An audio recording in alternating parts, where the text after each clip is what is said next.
Romans 10 verse 13 says, "For everyone who calls on the name of the Lord will be saved."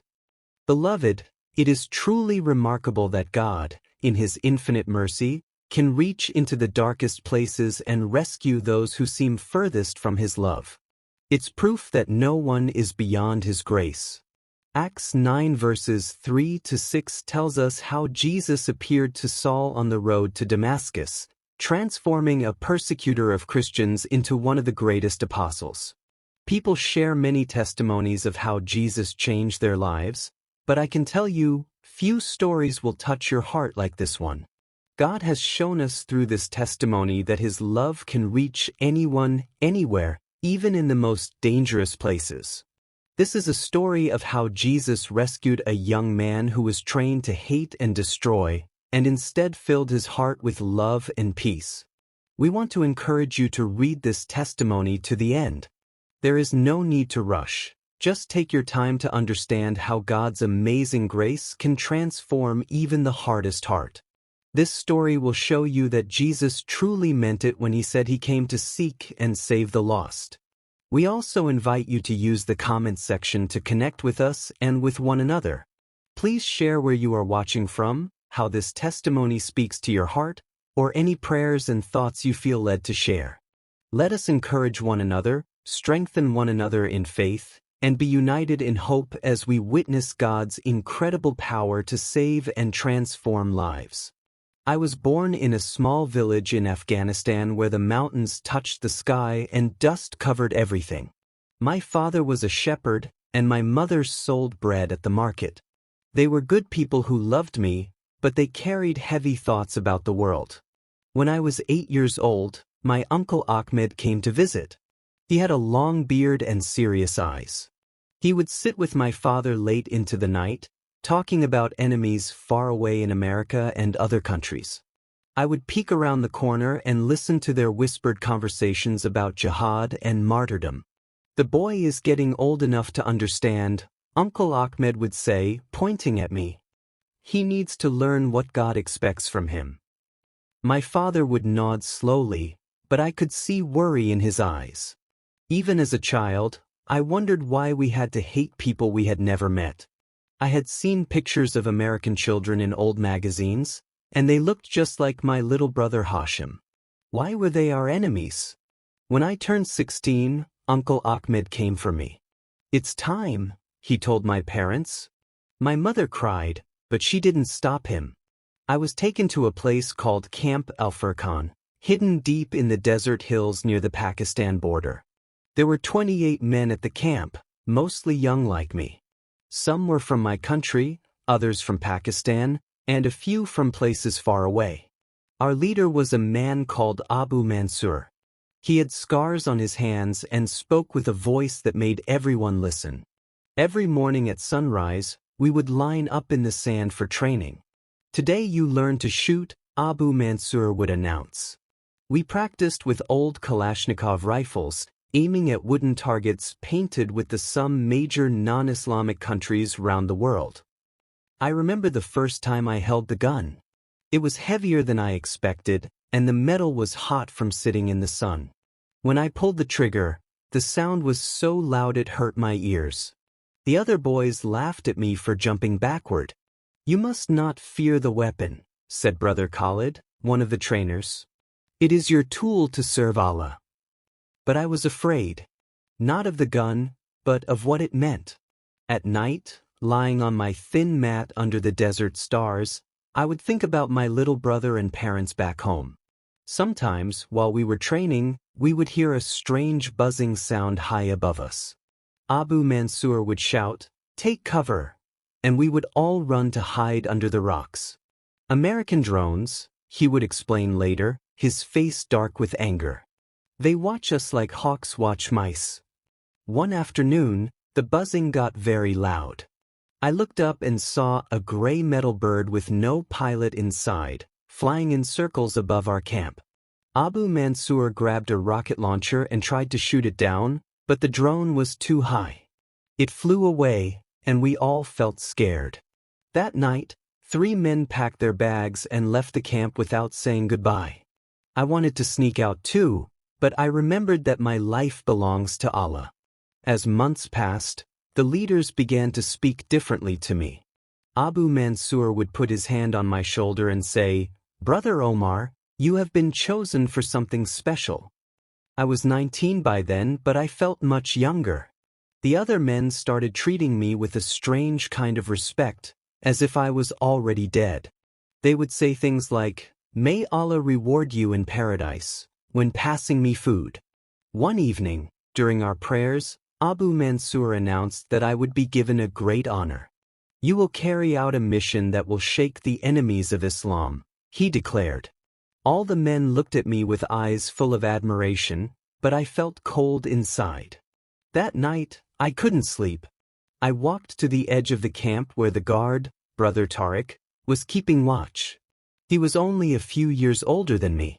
"Are you ready for martyrdom?" he asked quietly. "I don't know," I answered honestly. He was quiet for a long time.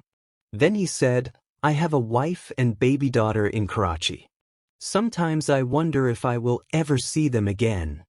We both stared at the stars, thinking about the families we might never hug again. 3 weeks later, they brought a small camera and set up a black flag behind a chair. Abu Mansur handed me a piece of paper covered in Arabic writing. "Today you will record your Shaida video," he told me. A Shaida video was the last message a martyr would leave before his mission. I sat in the chair with the camera pointing at me. My hands were shaking as I held the paper. The words were about fighting the enemies of Islam and about how happy I was to die for Allah. But as I read them, they felt like stones in my mouth. "Smile, brother," said the man behind the camera. "You are going to paradise." I tried to smile, but my face felt frozen. Inside, a small voice was whispering, "This is not right. This is not what God wants." After recording the video 3 times, they finally got one they liked. That night, I barely ate my dinner of rice and lentils. During the final weeks of preparation, something strange began to happen. When I was alone, especially during the quiet evening prayers, I would hear a gentle voice in my heart. It wasn't like the loud, angry voices of the camp leaders. This voice was soft and full of peace. The voice would tell me things like, "I created you to live, not to die." And, "Love is stronger than hate." At first, I thought it was Satan trying to make me weak.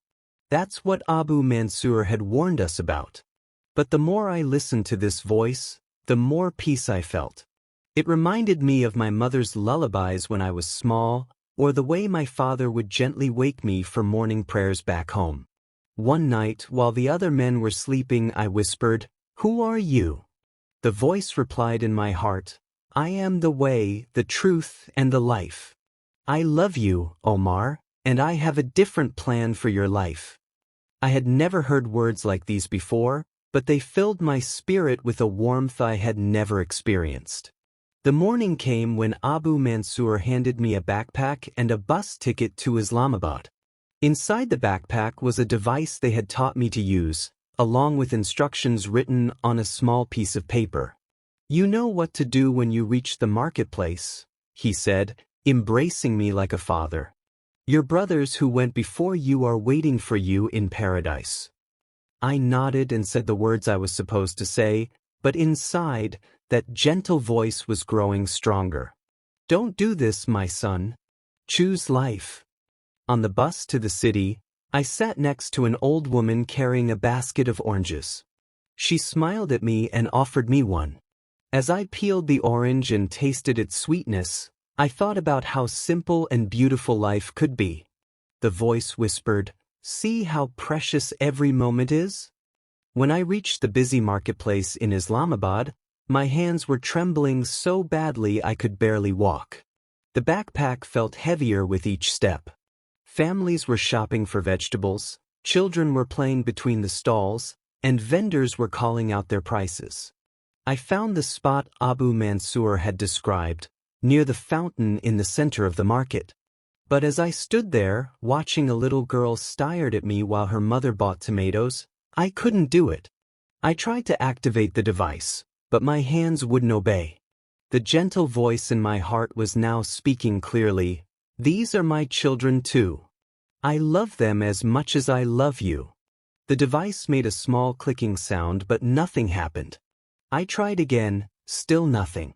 After the third attempt, there was a tiny spark and some smoke, but no explosion. The mechanism had failed. A security guard noticed me acting strangely and approached. "Are you all right, brother?" he asked. I broke down crying right there in the middle of the marketplace. "I need help," I whispered. They took me to a small room in the police station. It had white walls, a single bed, and a tiny window that showed a piece of sky. For the first time in months, I was completely alone and quiet. In that silence, the gentle voice became clearer than ever. "I saved you today, Omar. I saved you from destroying innocent lives, and I saved you from throwing away your own precious life." I spent hours crying, not from fear, but from relief. I realized how close I had come to doing something terrible. I thought about the little girl with the butterfly that stared at me in the market, the old woman with the oranges, and all the people in that marketplace who were just trying to live their lives. "Who are you?" I asked the voice again. "I am Jesus," came the reply. "I am the Prince of Peace. I came not to destroy life, but to give life abundantly." Over the following days, as I waited in that small room, Jesus continued to speak to my heart. He showed me that God's love was not just for Muslims, but for all people, Christians, Jews, Hindus, and even those with no religion at all. He helped me understand that I had been deceived. The men at the camp were not serving God. They were serving their own anger and hatred. True faith, Jesus showed me, was about loving your enemies, not destroying them. I remembered the words my grandmother used to say when I was very small. "God is love, my little Omar. Always remember that." Now I understood what she meant. Today, I want to tell everyone who is listening to me, God loves you, no matter who you are or where you come from. He doesn't want us to hate each other or hurt each other. He wants us to love one another as members of one big human family. Today I'm sharing my story while still under police custody. You can use the freedom you have out there to advocate Jesus even better. If you are feeling angry or full of hate toward other people, please listen for that gentle voice in your heart. He will speak to you too if you let him. He will show you that love is always stronger than hate, and that every person's life is precious and valuable. I was saved from making the worst mistake of my life. Now I spend my days praying for peace and telling others about the love of Jesus. He took away my hate and filled my heart with his peace.